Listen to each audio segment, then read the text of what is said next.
6 o'clock. Am I on? Check one, check two. Check one, check two. Not picking up on that mic.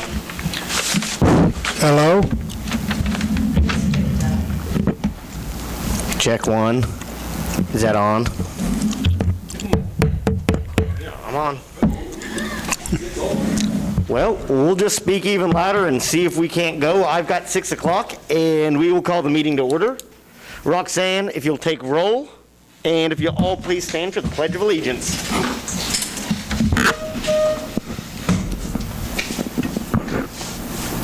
I Pledge allegiance to the flag of the United States of America and to the republic for which it stands, one nation, under God, indivisible, with liberty and justice for all.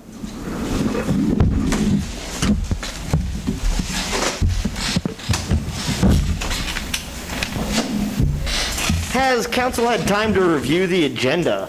I'll make a motion that we approve the agenda as set forth. Second. There is a motion and a second to review to approve the agenda. All those in favor, please show a voting sign. Opposed? Motion passes.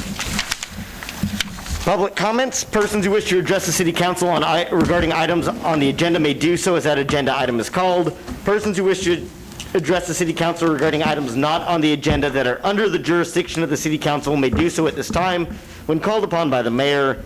Comments on personnel matters, matters pending in the courts, or with outside tribunals are not permitted. Speakers are limited to 3 minutes. Any presentation is for information purposes only. Ms. Donna? Well, you all know my name. If you can't understand me, I'll drop this, but I'm for wearing masks. Went to give recycle the other day, and they gave me a piece of paper. And I thought, I can do that.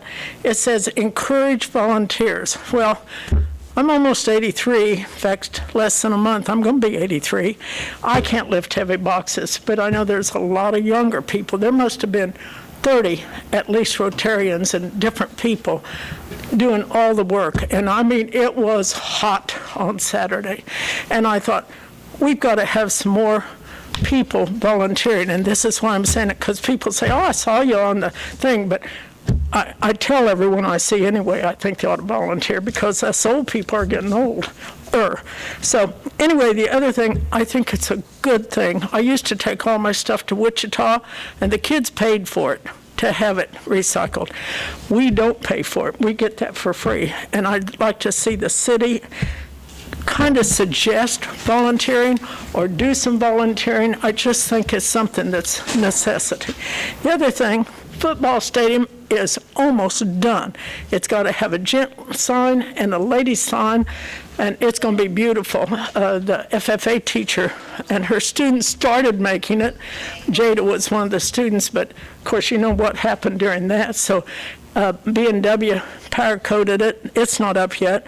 But we haven't painted the floor because it was a time race between the graduation being a wet floor or not. I said, call it off. We'll do it afterwards. So we've got to paint the floor because we've got about 50% new cement in there because we tore a whole wall down, half of a wall, and went back to get the handicap stadium. It's really beautiful.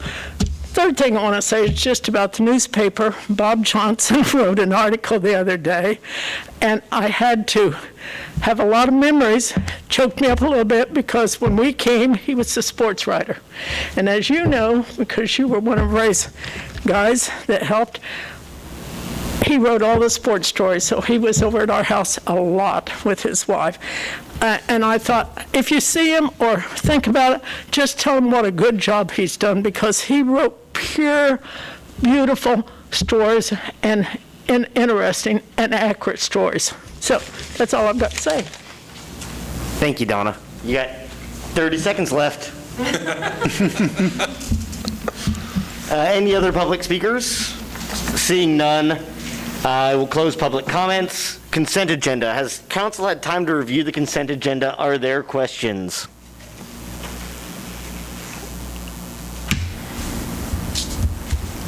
I'll make a motion that we approve the consent agenda.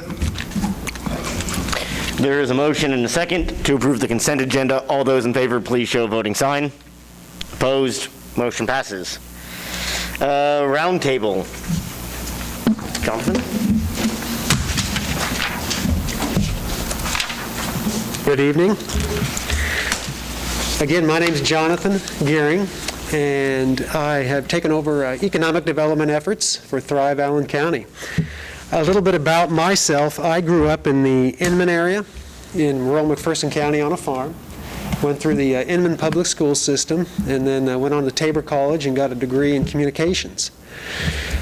Worked in the journalism, print journalism and radio field for a few years, and then took a position with a small company, a privately owned company in Wichita, doing marketing and communications and account management, customer engagement, things of that nature. I did that for a while, and I realized that I wanted to get into a field that involved helping people. And having come from a rural community, I did some research and discovered that public administration was one opportunity to do that. And so a couple of years ago, I enrolled in the graduate program at Wichita State in their public administration program. And if all goes as planned, I should graduate in May of 2021 with my MPA. I'd like to thank the council for your investment in economic development. I think it's critically important that we take a proactive approach to that. You know, I see in my role really helping support and sustain local business. They're the lifeblood of our community. I see us also looking for opportunities to attract and expand businesses. Workforce development, training, up-training is important as well. And so is community of life. I mean, we want people to live in Iola because they want to be here. And so that looking at quality of life amenities is important. I've had the opportunity to meet with a handful of you, and I'm working through that to hopefully meet with everyone here at some point. And some of the things I'm hearing, and I don't think it's any secret to you, is housing. Housing is a real issue. I think it's been for a number of years. I experienced it myself as I've been looking for a place to live. My wife and I were able to find a place and purchase a place, but that took some time, and so that was a real, there was some heartburn there. Transportation is also one that I'm hearing, you know, just getting people from point A to point B, whether if they don't have vehicles or maybe they can't drive, but that's certainly an issue. And then diversity of business. You know, we've got some big manufacturers, but let's look at ways to maybe expand that, look at tech companies and maybe entrepreneurial organizations, things of that nature, so we really expand things. You know, transparency and communication are vitally important, and I really want to make sure those communications or lines are open with the council. And so if you have ideas, if you have questions, concerns, don't hesitate to contact me, and I want to let you know what we're doing, you know, to drive economic development in Iola and Allen County. So, you know, I guess I'll close with, I would like to know what the council's expectations are and what are your goals, and, you know, we don't have to hash that out tonight, obviously, but, you know, we can do some of that in our one-on-one meetings, or maybe we need an open meeting where we tackle that. So, with that, thank you. Council, do you have any questions or comments? Welcome to Iola. Thank you. Welcome to Iola. Thank you. I'll be setting up an appointment with you. Very good. I don't have one set up. I have to look at my calendar. I believe we meet on Thursday, so I think that's right, at 2 o'clock. I don't have Google. Is that the 16th? Yep. All right. Rescheduled my dog's vet appointment. I think she goes at 1:30 though, so we should Well, do that. that's important. That's important. If we need to reschedule, we can do that. I'll let you know tomorrow. Okay. Thank you. Thank you. Thank you. Thanks. Item A, new business, public hearing. Mayor, Wells, and council members, prior to formally adopting the 2021 budget for the city of Iola, the city council must set and conduct a public hearing. This hearing will allow the citizens of Iola to ask questions regarding the proposed 2021 budget. The proposed budget must be published using the state of Kansas forms 10 days prior to the hearing. Tonight, I'm asking you guys to set the public hearing with the budget for the July 27th meeting, 2020 at 6 p.m. here at the Riverside Park Community Building. We'll entertain other questions if you have about the budget. I feel pretty comfortable where we're at. I did include the 2 points that you guys asked me to originally at our budget hearings, our budget meetings with the department heads, which was the fire truck transfer to equipment reserve and the IT position. And I mean, included in your packet is the state forms that we'll publish for the budget hearing. Then it's like always, we can't raise the budget, but we could lower it if we needed to at that hearing time or after the hearing before we approve it. So What did our mill levy do? it's, Roxanne can comment on that a little better, but it's pretty flat. Yeah, it was 47.837 last year total.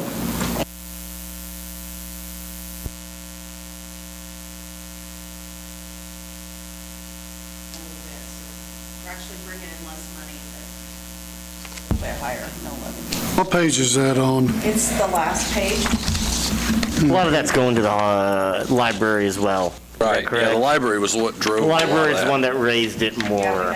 we didn't raise general, you can see it lower. And the library is what, about 6.5 mil? Yeah, 6.6. Out of 40? Yeah, out Seven. of 47. Okay. Right.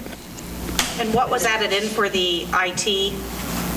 Nancy, I put 60,000 in there. I don't Okay. think that's actually what the salary would be. I just put a lump in there basically for the salary and for the benefit package, depending on where we'd fall out with the salary. I would note that we can talk about that more next week. Remember, we Right. can always lower that. Right, We can right. also wait until we get a new admin in here, and if they don't want it, not hire it. Right. Or we can leave it out and do a budget amendment if they want it in February, March.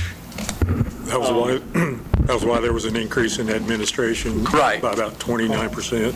Yeah. Because of that. Well, and part of that is the restructuring that we had with Carla moving the HR into our office versus the customer assistant into Roxanne's office too, Mark. But again, we can always lower this Right, at the next right. hearing. We just can't raise it. Well, I would make a motion that we set the public budget hearing for the proposed 2021 budget at the next regular city council meeting on Monday, July 27th, 2020 at 6 PM at the Riverside Park Community Building. I would second that motion. There is a motion and a second to set a public hearing on Monday, July 27th at 6 PM. All those in favor, please show a voting sign. Opposed? Motion passes. All right, now that we've had the vote, I have a question that I wanted to ask before the vote, but Oh, sorry. Oh, I'm sorry, Carl. Sir. did you find out on the IT position, what portion of the amount that we're currently paying is contractual due to the software, and how much would that change if we did our IT work in-house?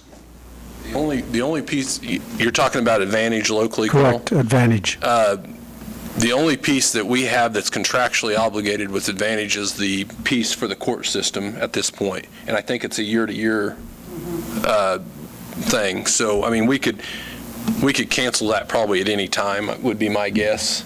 I have not looked at that contract, but the only thing contractually we have as far as with Advantage is that $20,000 for the court system. But how much, I guess Carl's probably asking, how much are we giving or spending on Advantage to come in and work on our Oh. system? Is that more the question? So is the portion that goes to Advantage due to the court software system? Not all of it. But a portion of that is for the court software system, Right. so it's not Not all of it. something you can just cancel without changing the software program. Right, it would be the maintenance side of it or the Yeah, tech the support that upkeep- we get with The it. upkeep side. Right. Okay, thank you. Is that where you were going? Yes. Okay. Can we continue to discuss this a bit? Yeah. I don't know how much public will come or how interested they'll be in showing their face and speaking, but I don't know about other council members, but a lot of phone calls, a lot of emails over this year's budget, and of course, it surfaces around the raises that are being given. So along that line, some discussion I'd like to have 2 weeks, some answers, some guidance. When considering the raises and the comparative study, did it also include the overall benefit package? Because I know Iola gives a pretty good benefit package. How does that compare to the cities we compared to, such as, I don't know any other employer in the city that gives its employee health care without a shared cost. You know, did we compare vacation time and sick time and when it kicks in? So along that line, did it include any of that? We've got the merit raises, anniversary raises, and the automatic COLAs that we give. One of the comments was, we can afford it, the budget can sustain this because we had the health care fund that we're drawing from. But where are we drawing from the next year and the year after? What does our budget look like then? And here's my question to my fellow council members. We can't sit here and agree how much to raise electric rates, water rates. We hate to do it. We hate to pass that on to our constituents.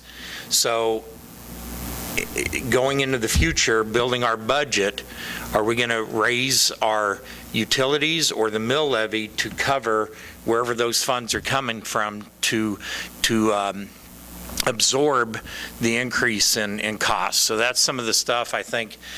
I'll let Carla answer real quick here because she had a question directed at her. Yeah, I'll address your first question, concern about the benefits comparatively. When we started with the electric distribution department, we did compare the cities for electric distribution and the benefits. So in looking at those, in all honesty, we are comparable with other cities. Some cities were actually worse in benefits, some were a little bit higher. So honestly, it actually levels out in the long run on average. I guess to be blunt, we're right on point with our benefits comparatively. I would note on the other part there, if you look historically here, what we're doing, and what's really historically here on the general fund, we've come in $300,000 or $250,000 for the last 4 years. If you actually look at that and where we're drawing, taking between those two funds, you could do this budget easily for the next decade as it stands on what's going to be spent without raises for the next decade fairly easily. And that doesn't factor in 5 years, the water plant will be paid for. We do know that has to go out other places to restore the water plant and do other functions there in the water system. But this is the first time I have felt comfortable with the budget and the spending levels in probably the last 4 or 5 years. And when you said automatic COLAs aren't automatic. We do have $100,000 in this budget basically for a 1% COLA. If the federal government comes out and says there's no 1%, Right. that's a choice the council can make, whether or not that goes into effect or not. And all indicators are there's probably not going to be a cost of living. I mean, it's going to be less than 1%, at least the things I've been hearing. So, I mean. Right now, that's a placeholder. Right. It's just, I mean, typically we budget, or at least in years past, we budgeted 2 to 2.5% of COLA. And this year, it just doesn't look like it's going to be there with everything that's happened. So we put a 1% placeholder in there, and just so we wouldn't have to, if there was something to that magnitude. Don't they still get their step? They would still get their step. That's budgeted, yes. Yeah. That's always between. Yeah, if they're eligible for a step increase, say they're in step 5, yeah, they would. If they meet the expectation of their department head or their supervisor, yes, they would be eligible for the next step. When you really look historically over what we budgeted in that general fund, and I'm only looking at general fund on this one, right, versus the last 3 years, we've been budgeting $200,000 deficits and coming in $100,000 on top. Right. Some of that is employees that turnover. For instance, we don't have a city administrator. For 5 months, there's probably $60,000 in savings right there. Others of that is, goes down to our heads of our departments that are making cuts internally and saying, I can do without this, I can do without this. We don't actually need that this year. And sometimes that is on the heads of departments saying, look, I need this person in March, but it is January. I'll wait till March to hire that position back. So there are some savings that they really do work on. And that happened similar with when the administrative assistant left in our office. We held off for a number of weeks. A lot of it was due to COVID. I mean, we just didn't see fit to bring somebody on during that time, and we restructured things and saved there as well. I think the budget, I feel comfortable with it over the next few years as well. I don't foresee a lot of challenges. We've got a pretty good reserve in the general fund and all the enterprise funds. The water fund obviously is the one that's, once you get past that bond payment, I think it will start taking back off, hopefully. I think we're going in the right direction, let's put it that way.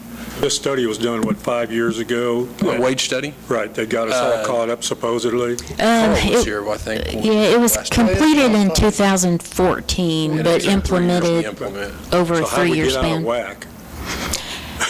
That's an excellent question, Mark.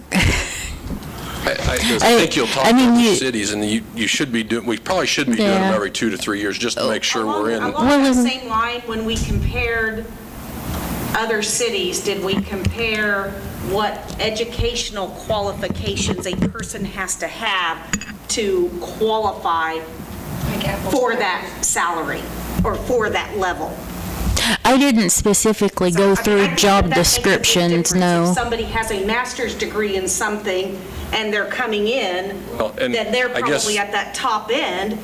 If they don't, and that's where I was wondering, Right. is what other comparisons did, and I asked this before. I think the biggest thing there, Nancy, is we're trying to compare, in my mind, we're trying to compare positions. We're not looking at the person that's in it right now. But you also have to, if you're comparing those positions and what other cities are paying for those positions, you need to look at what those other cities expect from a qualified applicant.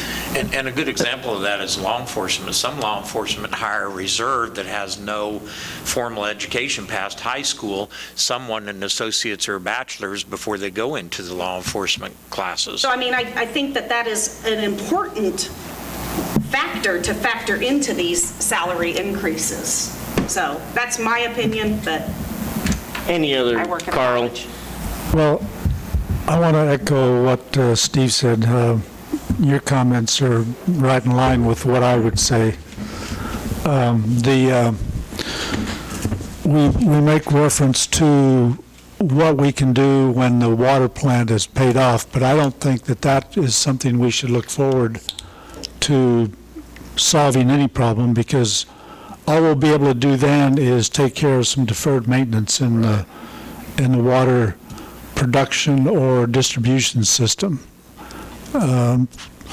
Historically, once you get a water plant paid for, then the state comes in with new requirements that you have to meet. So It's not new. But I at think least it's going to 5 years be, old. Carl, sorry to interrupt, but at least now we can pay for the water plant. Yes. The water plant versus spending over the last 9 years $1.5 million from other funds so to pay the water. we're hoping that those rate increases at least bring us closer to solvency, where that enterprise fund can pay its share just like all the other Right. enterprise funds. And hopefully lay money back for projects at some point. Well, and I do support the pay increases so that we are at least equal across the board in the different departments, and not just give one department a substantial raise without doing something for the others. Well, and along those lines, maybe also, because I understand the electric department, the issue with an apprentice getting taken away from us, that sucks, it happened. But in a situation like that, could we also look at, when we have jobs like that, even paramedics, if we're sending them for schooling to become a paramedic or an apprentice to get their apprenticeship, can we look at signing contracts where they have to stay so long? We've asked, I'm not going to get into it, but we'll have Bob Johnson here. There are some legalities on that we'll have an exec about that one. I won't go into public on that, but that has been asked and exec a couple times to Bob Johnson, and there is a reason why it's not done. Okay.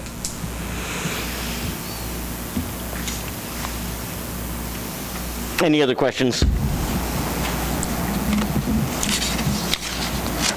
All right, item B.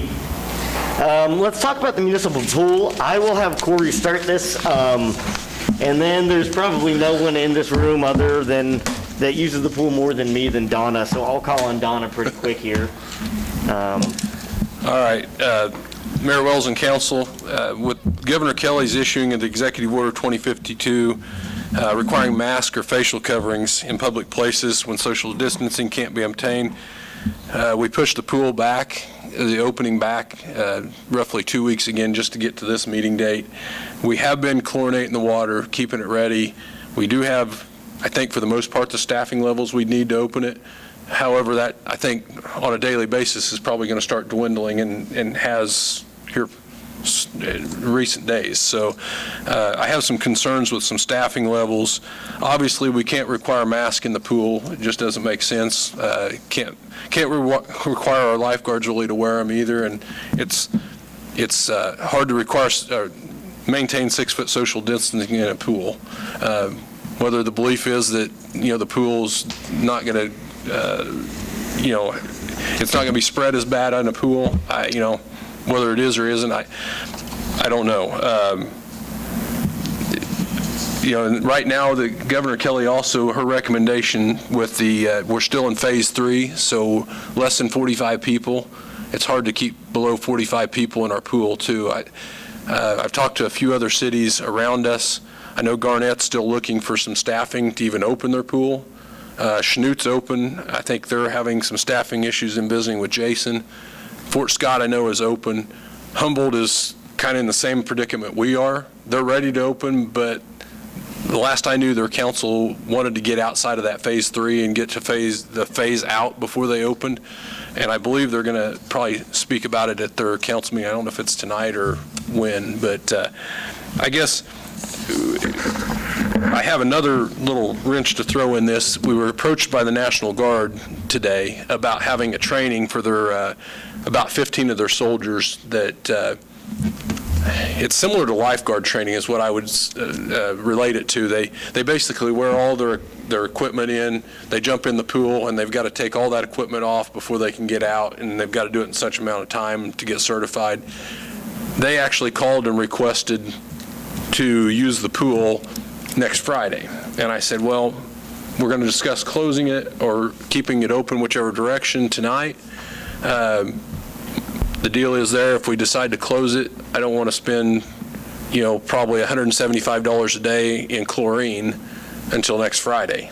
And so, we use, a bucket and a half a day, Jason, roughly, and it would roughly be about $175 in chlorine expenses. I did talk to him, hey, would you be willing to, I'm more than happy to let you guys use the pool if we can move that date up some to where we're not, if they choose to close the pool, we're not out that bigger expense. This Friday or next Friday? It was next Friday is what they've got slated. He expressed to me that they would potentially be able to move it up earlier in next week, probably not into this week, but I wanted to at least throw that out on the table for you guys because I think it's probably a good gesture. We can probably only last 2 days would be my guess in this heat before we start turning, the algae starts growing in it. Are they willing to pay anything for? They didn't offer anything, Nancy, but we can certainly ask that. That's something that had to go through the state. Yeah, my guess is they probably don't have a lot of latitude as far as local level spending at the Armory here. And I know the 891st is deployed. I'm not sure exactly what portion of the 891st. It's 15 or so probably that are left behind is my guess to run the Armory that's doing this training. But I guess from my standpoint, or my recommendation, I would probably recommend that we close the pool the rest of the season. We're looking at an August 9th closure date anyhow, and we're going to be open maybe 3 weeks by the time we get going. And I know you guys want to open it. I'd love to open it for the public as well. I just don't think it is probably feasible for us to open at this point. But we'll certainly do whatever you guys direct us to do. Well, like I stated earlier, on the swimming pool, we're danged if we do and we're danged if we don't. If we open it and just say something happens, then people are going to be mad at the council for opening it. If we don't open it, people are going to be mad at us for not opening it.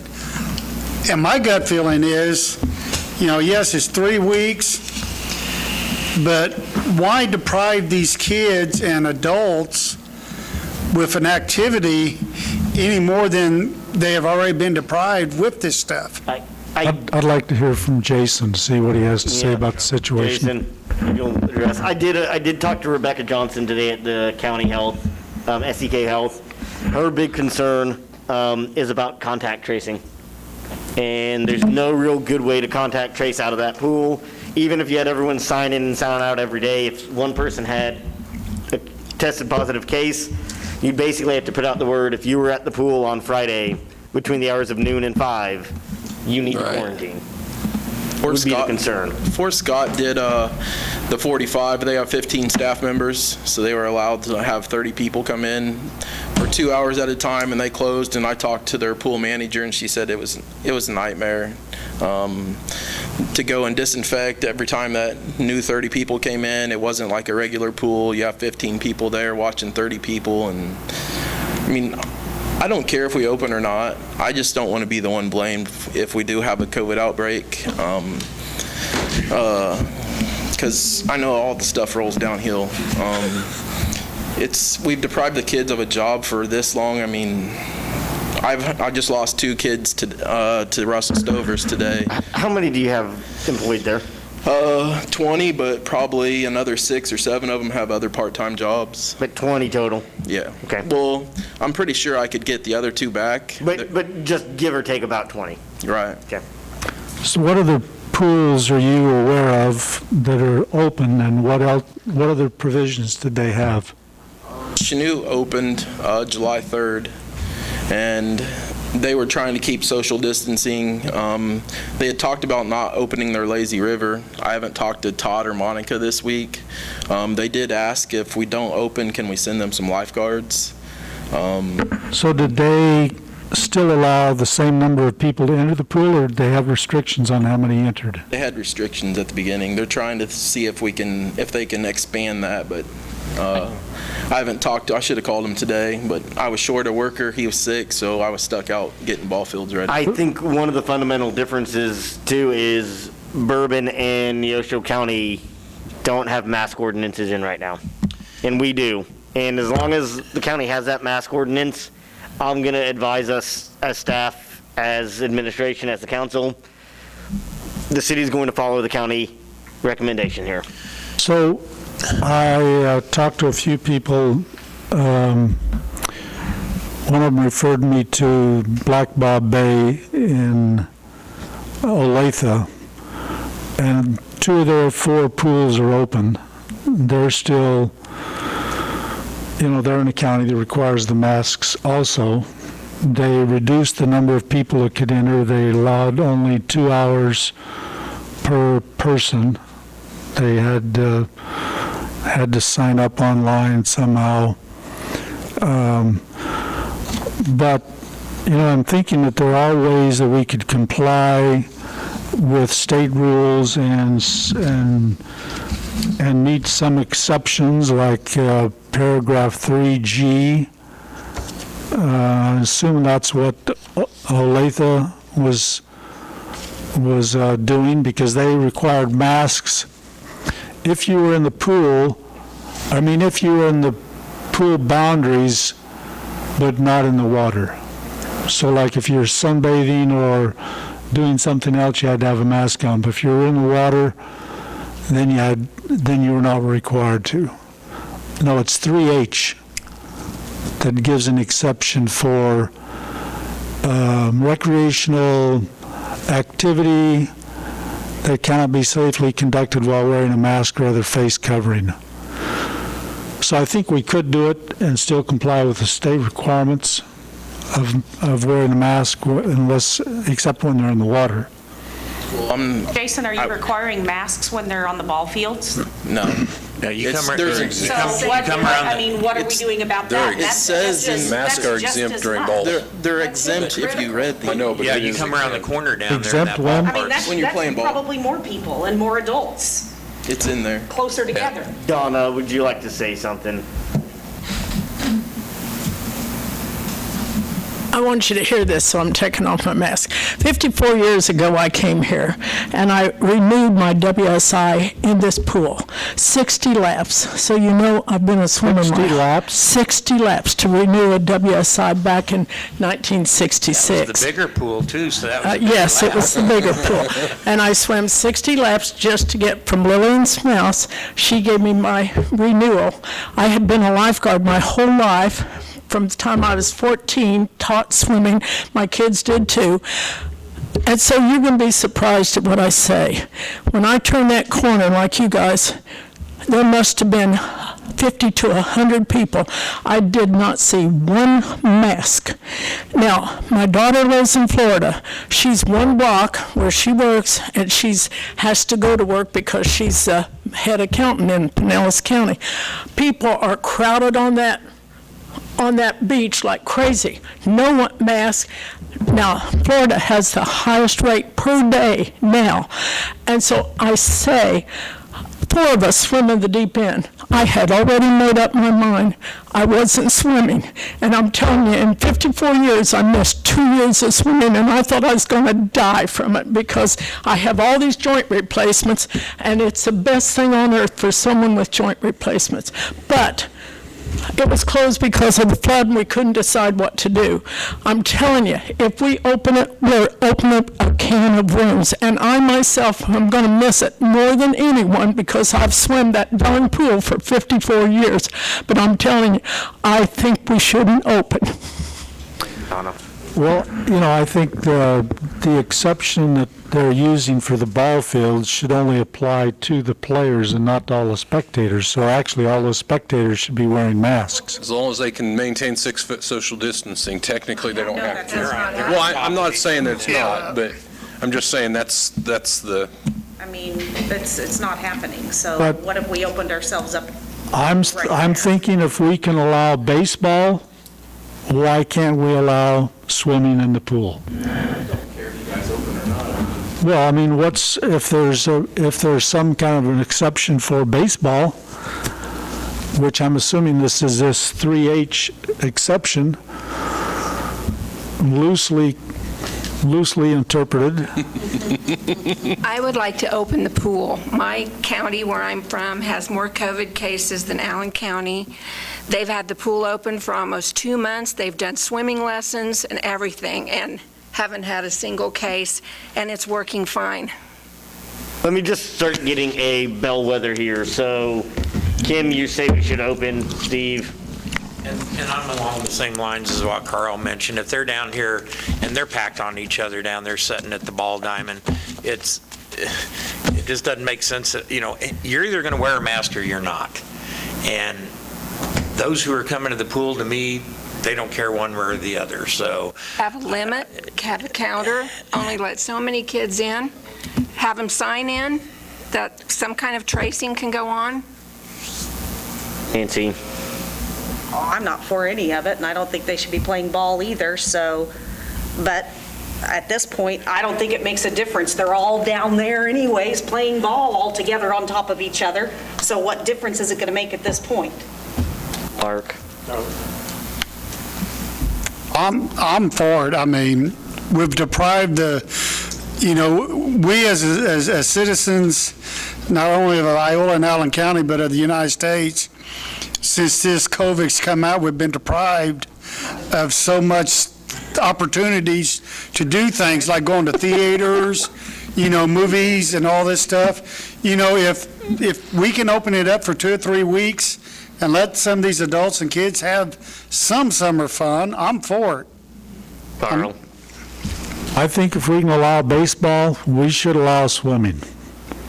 Well, I mean, and I don't really think that the spectators at baseball, we're not to the point in our county or in the state where they're going to come out and fine people. It's supposed to be kind of a voluntary situation, but I'm in favor of opening the pool. I think you've got a direction here. As it stands, it looks like it's going to be about 4-2. I don't really feel terribly comfortable with this, but that's the council's wishes. That's why we brought it here, just in case. I would like to advise you to come up with some rules, whether that's 30 in, 30 out, every hour, every 2 hours. I definitely think we need to have everyone sign in and sign out. If you're going there as a contact tracing to say I was here for these 2 hours and not, sorry, I know I shouldn't be touching this, but it's falling down with the glasses and everything. Council, would you be okay with Jason coming up with some rules to implement before they open? I would be. We need to open soon or summer's going to be over. That's right. If we don't get it open, then it's certainly not going to be worth Next it. day or two? Give us a day to plan tomorrow, and we can plan to have it open Wednesday. I mean, that's not if he's got the staff, and we'll have to get the staffing arranged, but there's no reason we can't open Wednesday as far I as mean, that it's kind of interesting that we come up with, need to have rules for the pool, but we don't have rules for baseball. Well, theoretically, I'm not thrilled, but at the same time, we did remove all the bleachers to try to get people to social distance by not having bleachers out there, and that's most people I've ever seen watching a biddy ball game in this kind of heat. I think it's I'm gonna be worth the perfectly risk. honest. Most people aren't watching biddy ball in this heat normally, and for some reason, they've all decided that's the place to be tonight. My kids we play- can advise common sense, but again, we can't really enforce it all the time. I think with the pool, we can advise common sense. It's one way we can enforce it, but it's hard. Kids are going to get in there. The first thing a kid's going to do is spit in another kid's face with water. That's what they do. You're in a pool with lots of chemicals. I did talk to Rebecca on the pool. She says the data's inconclusive on both sides on that, whether or not the pool chemicals help or hurt, or either they don't hurt, but whether or not they help at all in what, they're just too new on that level, so. I mean, if we have guidelines, if Jason posts guidelines and tell everybody, well, I know no one's going to follow them, but if they're posted, at least we're trying to accommodate the people. Jason, I think you've got marching orders. Get with Corey tomorrow. Corey, get with me and send up an update. I don't think we need a motion on it, do we? That's listed on here. Well, and that was really intended mainly if we were going to close it more than anything, Nancy. I mean, and I'll entertain a motion if that's what you guys feel necessary, but I don't know that it is. I mean, we're ready to operate it as far as that goes, so. I think it's going to be 4-2 on what that straw poll was. I think that's fine. We'll move forward. Okay. Sounds good. Thank you, guys. Thank you, Jason. Executive session, we probably need about 10 minutes here, maybe.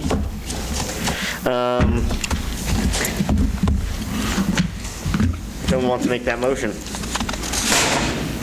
I move that the city council recess into executive session for 10 minutes pursuant to personnel matters of non-elected personnel, KSA 75-4319B and 1.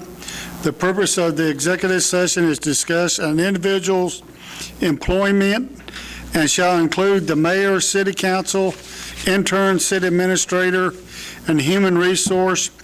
The regular council meeting shall convene at 6:53.